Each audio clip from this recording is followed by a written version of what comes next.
क्रांती सप्ताह म्हणजे भारताच्या स्वातंत्र्यासाठी सर्व ज्ञात अज्ञात वीरांना अभिवादन करण्याचा सप्ताह। या स्वातंत्र्य लढ्यात अनेक नेत्यांनी मोलाचे योगदान दिले। त्यापैकी एक होते पंडित जवाहरलाल नेहरू। सुखसोयींचे मार्ग सोडून त्यांनी देशसेवेचा मार्ग दाखवला। चला तर मग त्यांच्या जीवनातील काही महत्त्वाचे प्रसंग या नाटिकेतून पाहूया।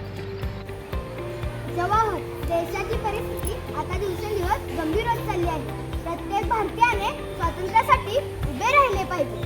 बाकी भारत माता परकीयांच्या जोखडाखाली असताना मी स्वस्थ बसू शकत नाही। माझा प्रत्येक श्वास देशासाठी आहे। लक्षात ठेव, आपली खरी ताकद शस्त्रात नाही तर सत्य, अहिंसा आणि जनतेच्या एकतेत आहे। होय बापू, मी गावोगावी जाईन, लोकांना जागरूक करेन आणि स्वातंत्र्याची ज्योत प्रत्येकाच्या मनात पेटवेन। देशाला तुझ्यासारख्या लीडर तरुणांची गरज आहे।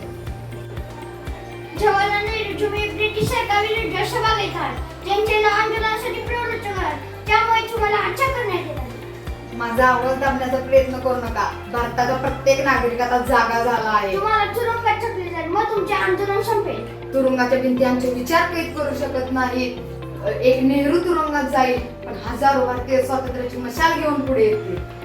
तुम्ही ब्रिटिश साम्राज्याला आव्हान देत आहात। होय, कारण स्वातंत्र्य हा आमचा जन्मसिद्ध हक्क आहे। भारत स्वतंत्र होणारच। स्वातंत्र्याची मागणी दिवसेंदिवस तीव्र होत होती। ब्रिटिश सरकारने अनेक स्वातंत्र्य सैनिकांना तुरुंगात टाकले। नेहरूंनाही अनेक वेळा तुरुंगवास भोगावा लागला, पण त्यांचा देशासाठीचा निर्धार कधीच कमी झाला नाही। अनेक वर्षाच्या संघर्षानंतर आणि हजारो स्वातंत्र्य सैनिकांच्या बलिदानामुळे 15 ऑगस्ट 1947 रोजी भारत स्वतंत्र झाला। आज भारत स्वातंत्र्य झालाय, पण आपले काम आता सुरू झाले।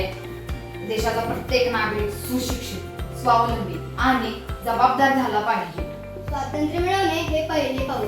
आता भारताला एक प्रगत राष्ट्र बनवणे ही आपली जबाबदारी आहे। शिक्षण, विज्ञान, उद्योग आणि शेती यांच्या बळावर आपण भारत घडवू। युवकांनी देशप्रेम, प्रामाणिकपणा आणि मेहनत यांचा मार्ग स्वीकारला पाहिजे। लक्षात ठेवा, देशाची खरी ताकद ही त्याच्या जनतेतच असते।